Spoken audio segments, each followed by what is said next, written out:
എന്റെ കണ്ണ് ഇതായത് കണ്ണ് കണ്ടോ?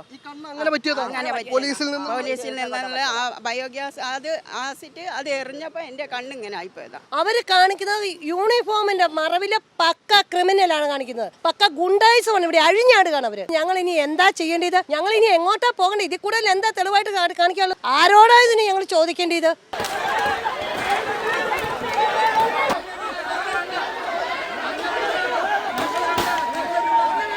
ഇനി എന്ത് ചെയ്യും എന്ന ചോദ്യത്തിന് മുമ്പിലാണ് എല്ലാവരും ഉള്ളത്.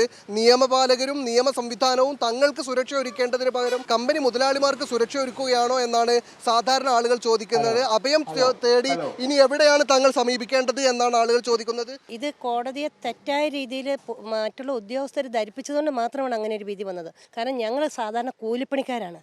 നേരം വെളുത്ത് രാവിലെ 8 മണിക്ക് പണിക്ക് ഇറങ്ങി 7:45 8 മണിയോടുകൂടി പണിക്ക് ഇറങ്ങി കഴിഞ്ഞാൽ അന്തിയാകുമ്പോൾ ഒരു പിടി അരി മേടിച്ചു കൊണ്ടുവന്ന് അവനവൻ്റെ വീട്ടിൽ വെച്ചുണ്ടാക്കി കഴിക്കാൻ പറ്റാത്ത സാഹചര്യത്തിലാണ്.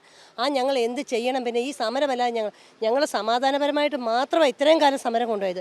ഈ സമാധാനപരമല്ല ഇത്രയും പ്രശ്നങ്ങൾ ഉണ്ടാക്കിയത് പോലും ഈ കമ്പനിക്കാർ മാത്രമാണ്. സ്വന്തം കമ്പനിക്ക് തീയിട്ട് ഇത്രയും വലിയ പ്രശ്നങ്ങൾ ഉണ്ടാക്കിയതിന്റെ ദുരിതഫലവും ഞങ്ങൾ തന്നെ അനുഭവിക്കുന്നത്. തീപിടുത്തവും അത് അവർ ചെയ്തതാണെന്നാണ്, ഈ സമരം പൊളിക്കാൻ വേണ്ടി ചെയ്തതാണെന്നാണ്. തീർച്ചയായിട്ടും 2019 മുതൽ സമാധാനപരമായ സമരമാണ് ഞങ്ങൾ ചെയ്തത്.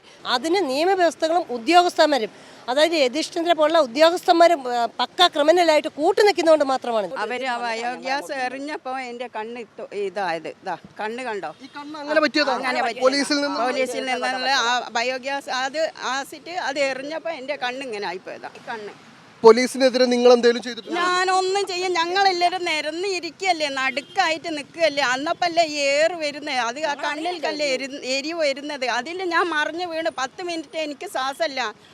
കരിമ്പാരന്മല വില ആൾക്കാരാണ് എനിക്ക് ശ്വാസം വന്നത്, ശ്വാസം കിട്ടിയത് നെഞ്ഞത്തടിച്ചതിന് ശേഷം. അന്നേരം ഞാൻ എണീച്ചോടിയതാണ്. അത്തോതിൽ ഞങ്ങൾ ആക്രമിച്ച് പോലീസും പ്രായമുള്ള ആൾക്കാരുണ്ട്, കുട്ടികളുണ്ട്, എല്ലാം മറിഞ്ഞു വീണില്ലേ. ചെക്കന്മാർ വന്നിട്ട് വലിയ വെള്ളം കുപ്പിയും വെള്ളം കൊണ്ടുവന്ന് കണ്ണ് കഴുകി ജീപ്പ് കയറ്റി കൊണ്ടുവന്നതാണ്. ഏത് സർക്കാരാണ് ഞങ്ങൾക്കുള്ളത്?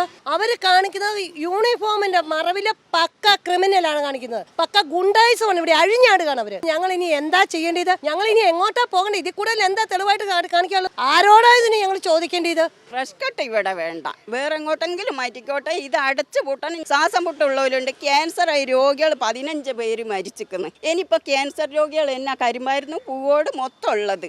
ഇതെല്ലാം ഈ ഇതുകൊണ്ട് വന്നതായി. ഞങ്ങൾ കൂടത്തായി പോയതിൻ്റെ വക്കത്താണ് ഞാനുള്ളത്. പുഴയിലൊന്നും ഇറങ്ങി കുളിക്കാൻ പറ്റുന്നില്ല. ആ വെള്ളമാണ് താമരശ്ശേരി പഞ്ചായത്ത് പോണത്. അങ്ങോട്ട് കുടിക്കാൻ വെള്ളം എടുക്കാൻ പറ്റുന്നില്ല. ഇതെല്ലാം ഞങ്ങൾക്ക് ഈ ഫ്രഷ് കട്ട് അടച്ചു പൂട്ടോളം ഞങ്ങൾ സമരം ചെയ്യും.